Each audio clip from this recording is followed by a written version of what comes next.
Hello, beautiful homemakers. In a minute, we're going to be starting Pamphlet 2 of Fascinating Womanhood. And to start it off, I wanted to tell you a little story. I was once at a hot springs many years ago, and a woman arrived with a man following her around like a puppy dog. And when she took off her cover-up, she had the most beautiful body. It was perfect. It was better than any model's body. She was gorgeous. People could not take their eyes off of her, and she was in this little bikini. Well, as I moved around to different parts of the hot springs, I could hear women talking about her and laughing and saying things under their breath like, "You just wait until you have kids, honey. That flat stomach will be gone. Those hips will spread," they consoled themselves. Later, in another part of the spa area, they came and she was in my line of sight, and she stood there like Cleopatra and held out her arm and, motioned for the man to put sunscreen on her. And he started with her feet, and he worked his way up her legs and over her thighs and her tummy. And finally, as he's getting higher, my eyes move up, and I notice the woman's face for the first time. And she had a perfect, beautiful body, but her face wasn't at all attractive. In fact, it was quite startling after only seeing the body all this time, then seeing her face and realizing, wow, she's not beautiful. But this man absolutely adored her. It was as though he worshipped her.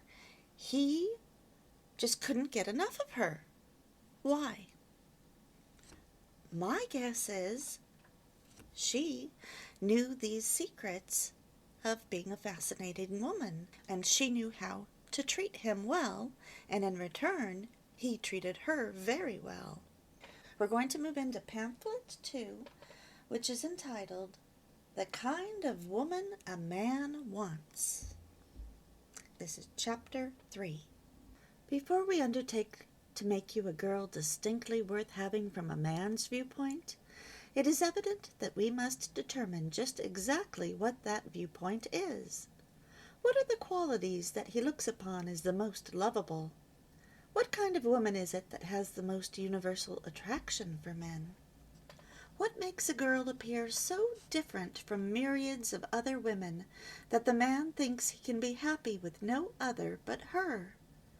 Why do not other women, just as beautiful, just as favored in disposition and in circumstances, have the same attraction for him?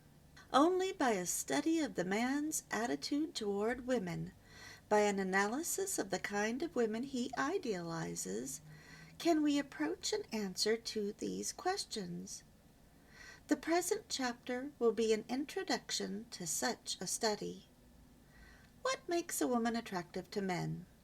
The things that a woman admires another woman for are rarely attractive to men.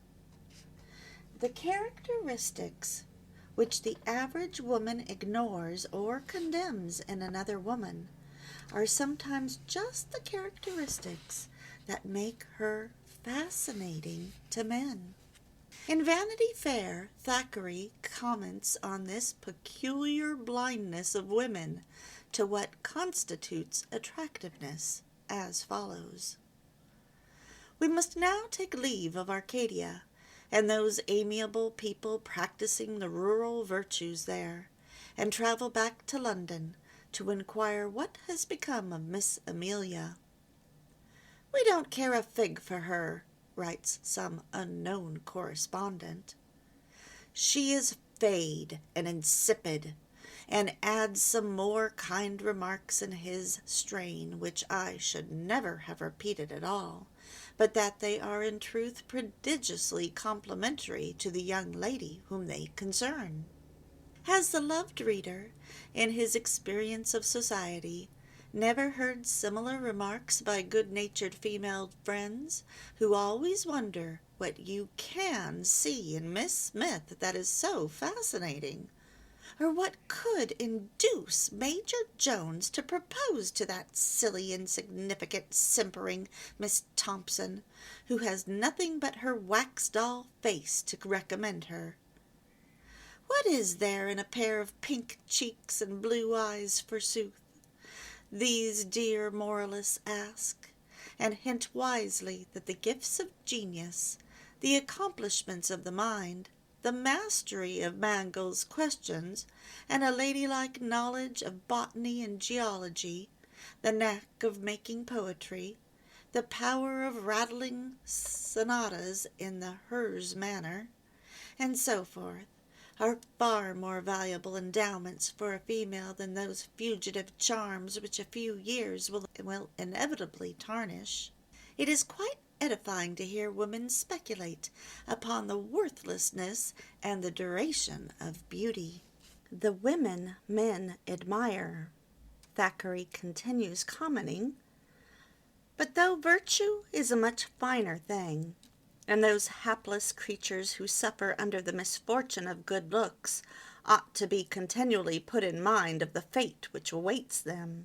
And though very unlikely the heroic female character which ladies admire is a more glorious and beautiful object than the kind, fresh, smiling, artless, tender little domestic goddess whom men are inclined to worship, yet the latter inferior sort of women must have this consolation, that the men do admire them after all. So this is very tongue-in-cheek. And that in spite of all our kind friends' warnings and protests, we go on in our desperate error and folly, and shall to the end of the chapter.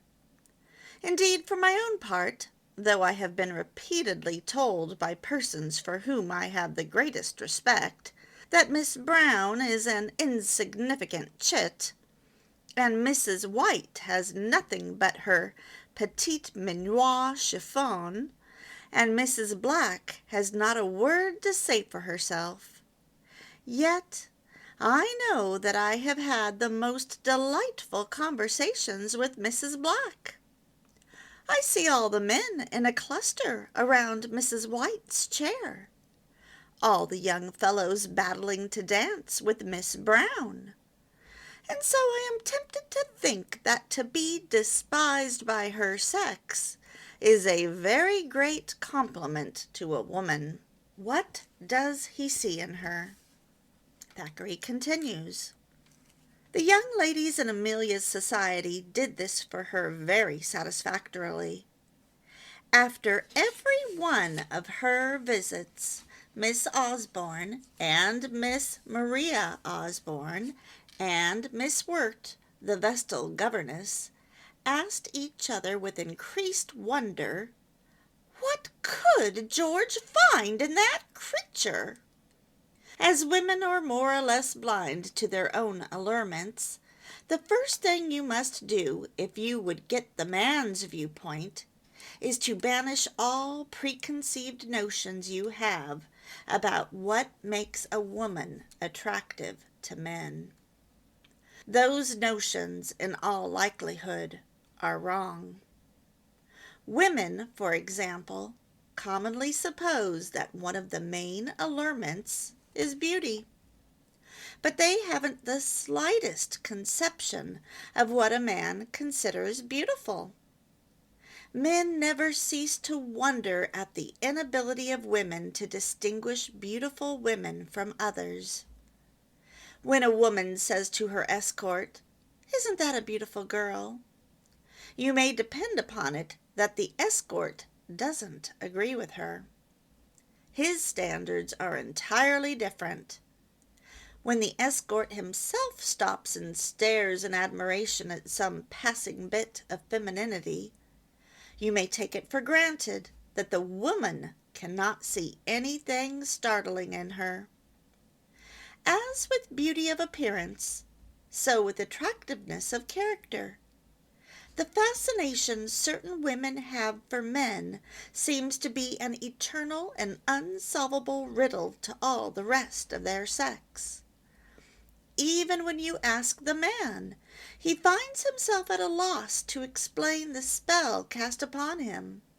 Certain men, however, have undertaken to put their explanation in writing, and from these we shall endeavor to attain a more comprehensive understanding of the viewpoint of men in general.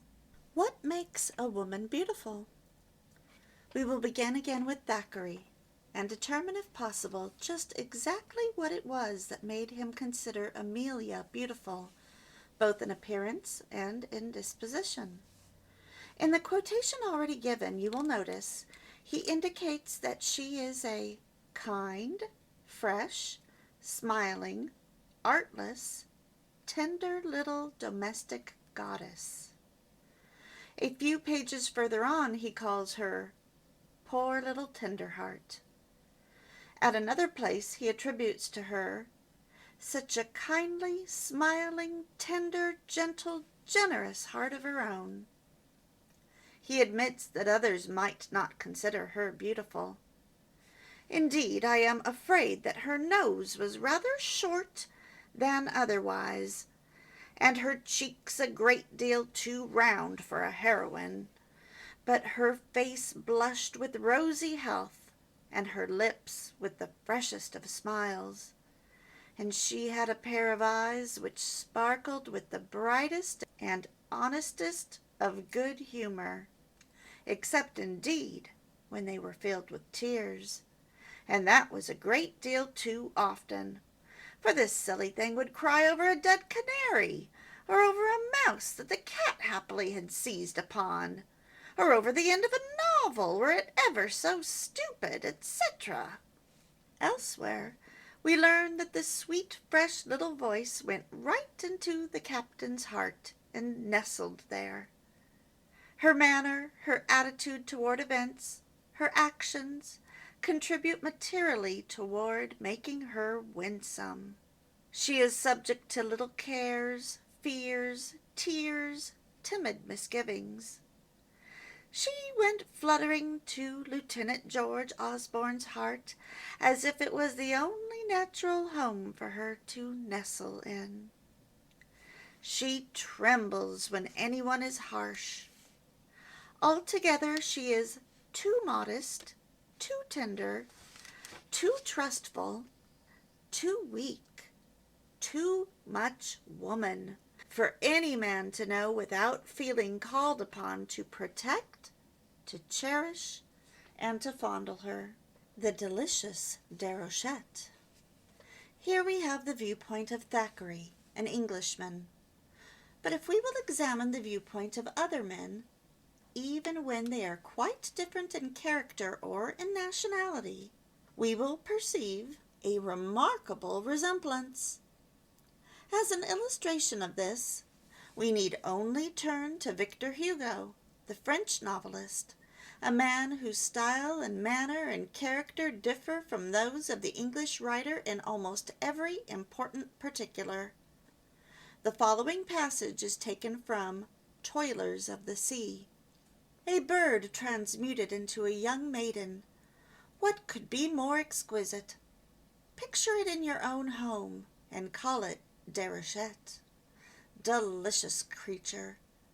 One might be almost tempted to say, "Good morning, Mademoiselle Goldfinch."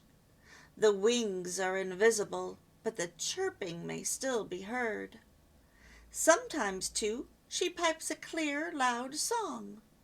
In her childlike prattle, the creature is perhaps inferior, but in her song, how superior to humanity!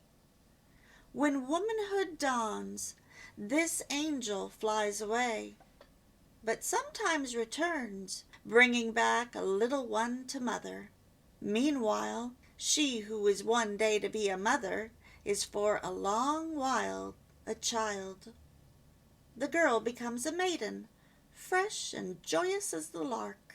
Noting her movements, we feel as if it were good of her not to fly away.